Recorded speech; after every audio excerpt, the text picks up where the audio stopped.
جب انسان مر جاتا ہے، جب انسان کے جسم سے روح مکمل طور پر نکل جاتی ہے تو اس وقت آسمان سے یہ 4 آوازیں ضرور آتی ہیں۔ ان خوفناک آوازوں کو مرنے والا بھی سنتا ہے۔ یہ خوفناک آوازیں سن کر مومن خوش ہوتا ہے، منافق روتا ہے۔ یہ آوازیں مومن کو سکون دیتی ہیں، عبادت گزار کو سکون دیتی ہیں، مگر گنہگار کو تکلیف دیتی ہیں۔ آخر کون سی وہ 4 آوازیں ہوتی ہیں جو آسمان رو کر مرنے والے کو دیتا ہے اور مرنے والا اسے سن کر تکلیف میں مبتلا ہوتا ہے، ایک نئی پریشانی میں مبتلا ہوتا ہے؟ حضرت سیدنا امام جعفر صادق رضی اللہ تعالی عنہ فرماتے ہیں جب انسان مر جاتا ہے تو آسمان سے پہلی آواز آتی ہے۔ وہ کون سی آواز ہوتی ہے؟ آسمان کہتا ہے، اے آدم کے بیٹے، او مرنے والے، او دنیا سے جانے والے، او دنیا سے رخصت ہونے والے انسان، ایک بات تو بتا، تو نے دنیا کو چھوڑا یا دنیا نے تجھے چھوڑا؟ ایک بات تو بتا، تو نے دنیا سے بے وفائی کی یا دنیا نے تیرے ساتھ بے وفائی کی؟ تو نے دنیا کو دھوکہ دیا یا دنیا نے تجھے دھوکہ دیا؟ تو نے دنیا سے محبت کی یا دنیا نے تیرے ساتھ محبت کی؟ تو دنیا کے پیچھے بھاگا یا دنیا تیرے پیچھے بھاگی؟ دنیا کی بات آئی، حضرت مولانا روم ایک بہت ہی دلچسپ حکایت لکھتے ہیں، سبق آموز حکایت لکھتے ہیں۔ کہتے ہیں کہ ایک خوبصورت عورت حکیم صاحب کے پاس گئی، کہنے لگی، حکیم صاحب، میرا شوہر زندگی موت کی جنگ لڑ رہا ہے، میرے شوہر کے گردے فیل ہو گئے، آپ مہربانی فرمائیے میرے ساتھ چلیے، میرے شوہر کا علاج کیجیے۔ حکیم صاحب نے اپنی ضرورت کا سامان اپنے ہمراہ لیا، ادویات اپنے ہمراہ لی، عورت کے ساتھ چل پڑے۔ عورت نے اپنے گھر کی طرف رخ کیا، چلتے چلتے گھر تک پہنچ آئی۔ طبیب نے مریض کا چیک اپ کر ہی رہا تھا، اس کی مرض پر غور و فکر کر ہی رہا تھا کہ ادھر سے مریض کی بیوی نے، خوبصورت بیوی نے، جو کہ حکیم صاحب کو اپنے گھر لے کر آئی تھی، اس عورت نے کیا کیا؟ اپنے چہرے سے نقاب اٹھایا، چہرے سے نقاب ہٹایا۔ جیسے ہی حکیم صاحب کی نظر خوبصورت عورت پر پڑی، مرنے والی کی بیوی پر پڑی، تو وہ فریفتہ ہو گیا، اس کا دل بے قابو ہو گیا۔ دیکھتے ہی دیکھتے اس کے ہوش اڑ گئے کہ اس سے پہلے اس نے اس طرح کی کوئی خوبصورت عورت نہیں دیکھی تھی۔ اس خوبصورت عورت کا نقشہ حکیم صاحب کی آنکھوں میں پیوست ہو گیا۔ اسے دیکھتے ہی حکیم صاحب کا دل بے قابو ہو گیا۔ حکیم کے دل میں اس عورت کو حاصل کرنے کا شوق پیدا ہوا، اس عورت کے ساتھ زندگی گزارنے کا شوق پیدا ہوا۔ حکیم صاحب نے اس عورت کو ایک سائیڈ پہ کیا، کہا کہ میں نے آپ سے کچھ کہنا ہے۔ عورت نے کہا، جلدی بتائیے، کیا مانگنا چاہتے ہیں، کیا کہنا چاہتے ہیں؟ اس نے کہا، یہ جو تمہارا شوہر ہے، یہ زندگی موت کی جنگ لڑ رہا ہے، اور تم اتنی خوبصورت ہو کہ چاند بھی دیکھے تو شرما جائے، اس کے گردے فیل ہو گئے ہیں، اب یہ تو نہیں بچ پائے گا، لہٰذا میں چاہتا ہوں تو مجھ سے شادی کر لے۔ عورت نے کہا، ٹھیک ہے، میں تجھ سے شادی کر لیتی ہوں، لیکن میری ایک شرط ہے، تجھ سے شادی کرنے کی میری ایک شرط ہے، اگر تم وہ شرط پوری کرتے ہو تو بس میں تمہاری ہو گئی۔ حکیم صاحب نے کہا، جلدی بتا کون سی تیری شرط ہے؟ تیری جیسی حسین و جمیل عورت کو پانے کے لیے اگر آسمان سے تارے بھی توڑ کے لانے پڑے تو میں لانے کے لیے تیار ہوں، جلدی بتا کون سی تیری شرط ہے؟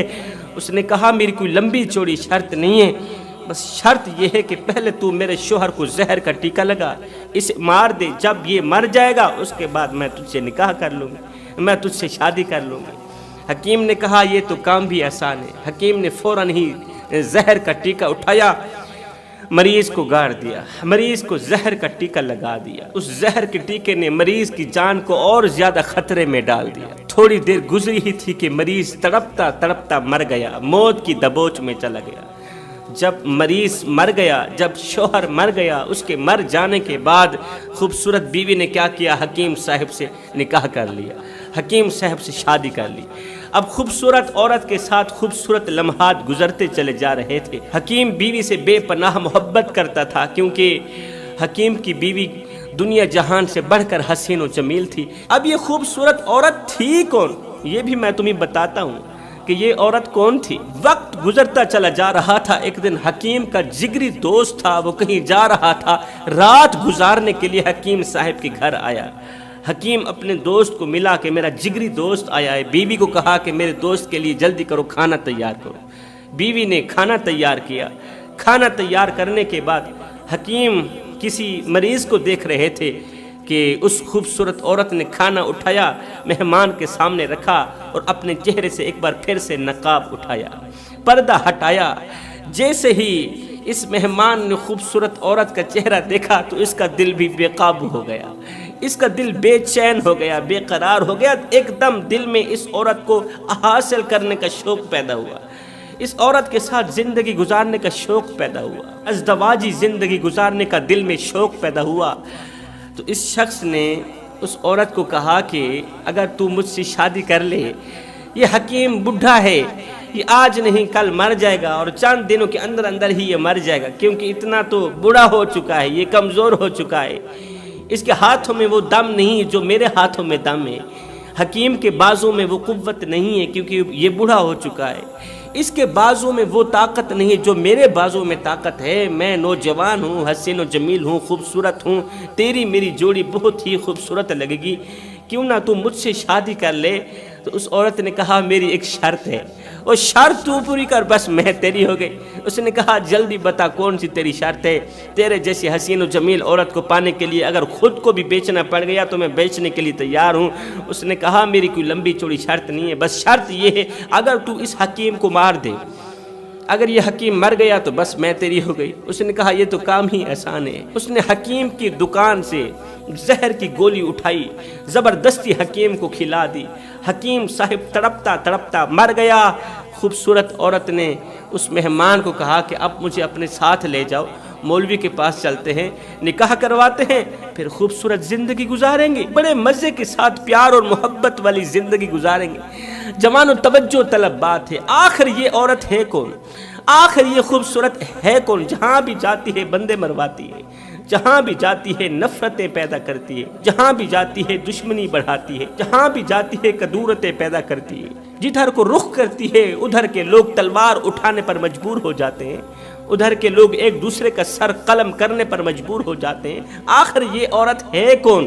آگے چلی، حکیم کو زہر کی گولی کھلانے کے بعد، تڑپا تڑپا کر اسے مارنے کے بعد، یہ شخص اس کی خوبصورت بیوی کو لے کر اس خوبصورت بیوی کی مرضی کے مطابق مولوی صاحب کے پاس لے کر جا رہا تھا کہ مولوی صاحب سے نکاح کرواتا ہوں، پھر ہم دونوں مزے کی زندگی جئیں گے، خوبصورت عورت کے ساتھ، خوبصورت بیوی کے ساتھ خوبصورت لمحات گزریں گے بڑے مزے کے ساتھ۔ جیسے ہی یہ مولوی صاحب کے پاس پہنچا، مولوی صاحب نے نکاح پڑھایا۔ جب قبولیت کی باری آئی تو اس خوبصورت عورت نے اپنے چہرے سے نقاب اٹھایا، چہرے سے پردہ ہٹایا۔ جیسے ہی مولوی نے اس خوبصورت عورت کو دیکھا تو مولوی کے چھکے چھوٹ گئے، مولوی بھی بے ہوش ہو گیا۔ ایک دم مولوی کے دل میں شوق پیدا ہوا اس کے ساتھ زندگی گزارنے کا، خوبصورت لمحات گزارنے کا۔ دل ہی دل میں کہنے لگا کاش کہ یہ میری بیوی ہوتی، کاش کہ میں اس کا دولہا ہوتا، کاش کہ میں اس کے ساتھ زندگی گزارتا۔ مولوی صاحب کی نیت بدل گئی۔ مولوی صاحب نے کہا اے خوبصورت عورت، کیا تو مجھ سے شادی کرنا چاہتی ہے؟ میں تو تیرے اس دولہے سے کہیں زیادہ خوبصورت ہوں، میں پڑھا لکھا بھی ہوں، تعلیم یافتہ بھی ہوں، میرے پاس پیسہ بھی ہے، دولت بھی ہے، سب کچھ ہے۔ اگر تو مجھ سے شادی کر لے تو کائنات کی تمام خوشیاں مل خرید کر تیرے قدموں پر قربان کر دوں گا۔ اس عورت نے کہا میری ایک شرط ہے، شرط وہی ہے اگر تو میرے اس دولہے کو مار دے تو میں تجھ سے شادی کر دوں گا۔ مولوی نے کیا کیا، فوراً ہی تلوار اٹھائی، دولہے کا سر تن سے جدا کر دیا، عورت کے ساتھ نکاح کر لیا، شادی کر لی۔ شادی کرنے کے بعد خوبصورت بیوی کے ساتھ خوبصورت لمحات گزرتے چلے جا رہے تھے کہ ادھر سے بادشاہ کو ایک ایسی مہلک بیماری لگی، ایسی مہلک بیماری لگی کہ بادشاہ دن بدن بیمار ہی ہوتا چلا جا رہا تھا، دن بدن کمزور ہوتا چلا جا رہا تھا۔ بڑے بڑے حکیم طبیب لوگ آئے بادشاہ کا علاج معالجہ کروانے کے لیے، مگر سب بے سود رہا۔ تو ایک دن کسی وزیر نے کہا بادشاہ سلامت، دوائیوں کے ساتھ ساتھ دعا کا ہونا بھی ضروری ہے، دم پھونک کا ہونا بھی ضروری ہے۔ ہو سکتا ہے دوائیوں سے آپ کو شفا نہیں ملی، اللہ تعالیٰ دعا سے آپ کو شفا دے دے، کیوں نہ مولوی صاحب کو بلا کر ہم دعا کروا لیتے ہیں، دم پھونکا کروا لیتے ہیں۔ بادشاہ نے کہا جلدی جاؤ مولوی کو لے کر آؤ، ہو سکتا ہے وہ دم پھونکا جھاڑے، اللہ مجھے شفا دے دے۔ یہ وزیر صبح سویرے گھر سے باہر نکلا، مولوی صاحب کا دروازہ جا کھٹکھٹایا، دستک دی، اندر سے مولوی صاحب باہر نکلے۔ کہا مولوی صاحب جلدی جائیے بادشاہ کے دروازے پر، بادشاہ زندگی موت کی جنگ لڑ رہا ہے اور آپ کو بلا رہا ہے، آپ دعا کریں اللہ بادشاہ کو شفا دے۔ یہ سنتے ہی مولوی صاحب نے بادشاہ کی طرف دوڑ لگا دی۔ پیچھے جیسے ہی وزیر کی نظر مولوی کی خوبصورت بیوی کے چہرے پر پڑی تو اس کی بھی نیت بدل گئی، اس کا دل بھی بے قابو ہو گیا۔ خوبصورت عورت کا نقشہ ایک دم آنکھوں میں سما گیا، کہنے لگا اے خوبصورت پری، اے خوبصورت شہزادی، یہ 2 ٹکے کا مولوی ہے، اسے کیا کرو گی؟ یہی تمہارا شوہر ہے، رہنے کے لیے اچھا گھر نہیں ہے، پہننے کے لیے تیرے پاس اچھے کپڑے نہیں ہے، کھانے پینے کو کچھ نہیں ہے، کیوں نہ تم مجھ سے شادی کر لے، شاہی محل میں رکھوں گا، شہزادی بنا کر رکھوں گا۔ اس نے کہا میری ایک شرط ہے، اگر تو اس مولوی کو مار دے۔ آخر یہ ہے کون سی بلا جدھر کو جاتی ہے بندے مرواتی ہے، جدھر کو جاتی ہے ایک دوسرے کے سامنے تلوار اٹھانے پر مجبور کر دیتی ہے، ایک دوسرے کے سر قلم کرنے پر مجبور کرا دیتی ہے۔ آخر یہ ہے کون سی بلا؟ آگے جا کر بتاتا ہوں، توجہ سے سنیے گا۔ وزیر نے کیا کیا، ادھر سے بادشاہ کو دم کرنے کے بعد مولوی اپنے گھر کی طرف آ رہا تھا تو وزیر طاق میں تھا۔ جیسے ہی مولوی نے گھر کی دہلیز پر قدم رکھا تو وزیر نے تلوار اٹھائی، مولوی کا سر تن سے جدا کر دیا، اس کی بیوی کو لے کر شاہی محل میں داخل ہوا۔